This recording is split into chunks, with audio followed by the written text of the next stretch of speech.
انتشرت أمس الخميس في مواقع التواصل الاجتماعي شائعات تفيد بوجود خلافات بين نجم المنتخب المغربي ياسين بونو وزوجته إيمان، حيث قامت إيمان بإلغاء متابعتها لحساب ياسين على انستغرام وحذفت جميع الصور التي تجمعهما.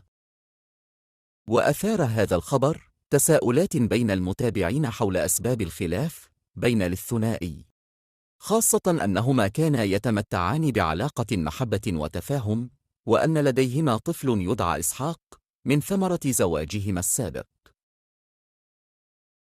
وحتى الآن لم يؤكد الثنائي أو ينفي الأخبار المتداولة. على الرغم من إلغاء إيمان المتابعة لحساب ياسين، إلا أن ياسين لا يزال يتابع حسابها على انستغرام من حسابه الشخصي.